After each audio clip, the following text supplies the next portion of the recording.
makes you happy? Like, think about that. What in your life makes you happy? I mean, there could be many different things. It could be maybe a person in your life. It may be things. It may be money. I mean, it could be like a television show. I love watching Modern Family because it makes me laugh. I think it's hilarious. It makes me happy. Or maybe it's food. I love food. I love talking about it. I love eating it. It's something that makes me happy. Isn't it funny? Our world is all about happiness. We always talk about what makes us happy. We talk about, oh, I want to get the new iPhone because then I could be happy, or maybe I need the next thing, or maybe I need this person to date to make me happy. I see car commercials, and BMW says the joy of driving, all about being happy by what car you drive. And I have a theory. I think we're looking for happiness because we all know that this is a broken world. We all know that there's something wrong with this world. We look at it and it could be a dark, dark world. But in the Bible, it shows us how to really find happiness. So we're going to Matthew chapter 5, and Jesus is going to give this sermon, this great sermon, and we know it as Sermon on the Mount. And he starts out with something called the Beatitudes. And he says, blessed are those, and he repeats it over and over again. And the word for blessed is happy. He's trying to show us how we find true happiness. It's not by trying to find something or someone. And he's going to come into a culture and flip it upside down.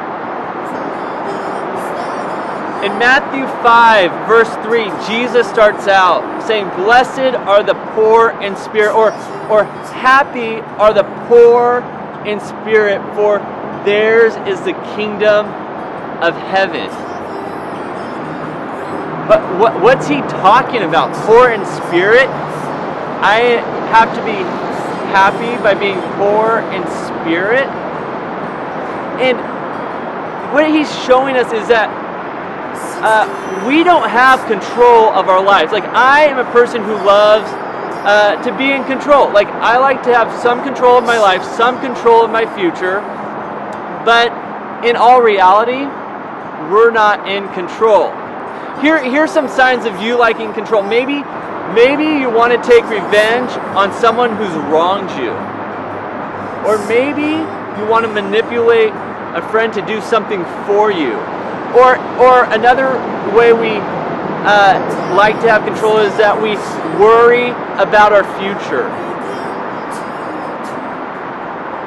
And it's because we feel like we're gods, in a sense that we're God of our own world. We don't go out and say, hey, I'm God, nice to meet you, but we live like we do. We live like we know what's best for ourselves. And what Jesus is saying, he's saying, happy are those who understand that they are not God. He's saying, happy are those who want God to be in control of their life. When your body's free,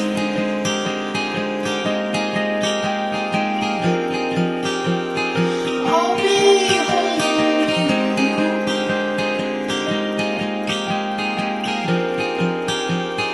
When you follow me,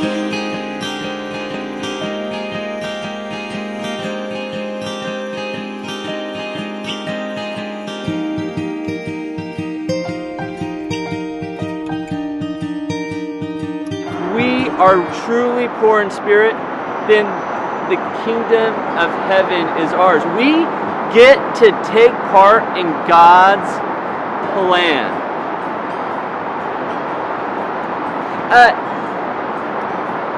I saw this happen in my life this past year. About 5 months ago, my mom passed away of cancer, and in that moment when she was diagnosed with cancer and we lived with that cancer in our family, it was kind of unnerving because you don't know what's going to happen. And I had no control of what was going to happen. I couldn't cure cancer. And as time went on, the cancer became terminal, and it took her life. But throughout that time, God worked in my heart. And He quietly told me, He's like, I'm in control. You are not. And it was hard. It was hard to see my mom get sicker and sicker. And it was hard that last week to see her pass away. But what happened is when I let God take control, is I got to sit back and see how God worked in this ugliness, in death. And it was a miracle how He worked in people's lives. And even the funeral is something we love to talk about because of what God did through my mom's life. See, when we're poor in spirit, when we say we're spiritually bankrupt, we get to see this hope. We no longer live in this darkness, but we get to see this light. And in the midst of the sadness, we get this sense of happiness that comes alongside of it. This joy that can't be shaken. When your body's free,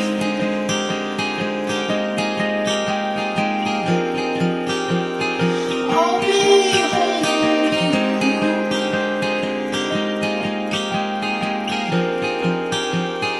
When you follow me,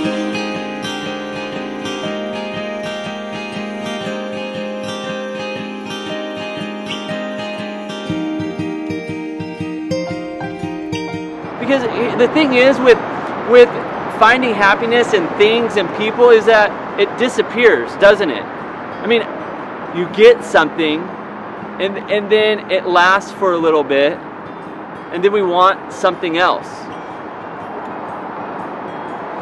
Maybe we get money and then it becomes not enough and we want something else. And Jesus is saying, no, God is all you need, and you don't need anything else. He has total control, and He's calling us to give Him that control. And so are you? Are you giving God control of your life? And what's stopping you? Is it because you have a hard time trusting in God, or is it because you just don't want to give control?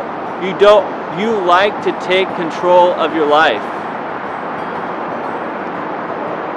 And maybe you need to start talking with some other people who are Christians, or maybe you need to start praying or reading through the Bible and look through the Gospels and see how Jesus took care of these people while He was walking the earth. John is a great place to start. And in John chapter 8, verse 15, he says this. He says, I am the light of the world. Whoever follows me will not walk in darkness, but will have the light of life. Jesus came to bring us hope. He came to bring us joy, but we have to go to Him and say, "You are the Lord of my life." And then when we let that happen, we get to continue to read through the Beatitudes and see how He changes us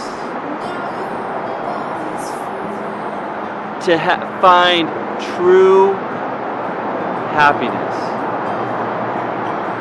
So my challenge to you guys as you leave tonight and as you go to your homes or as you walk through your high schools or you're just hanging out with your friends is to look at what the things that seem to bring us happiness and where they fall short, and then to look to Matthew 5:3 where it says where we could truly find happiness by being poor in spirit and bringing ourselves to Jesus to be the Lord of our life,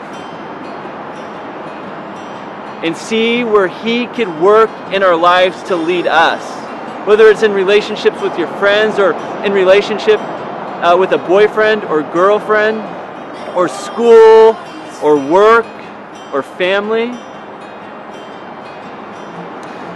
Because as we dive into these Beatitudes, we see how God changes our heart so we could find true happiness that lasts through anything.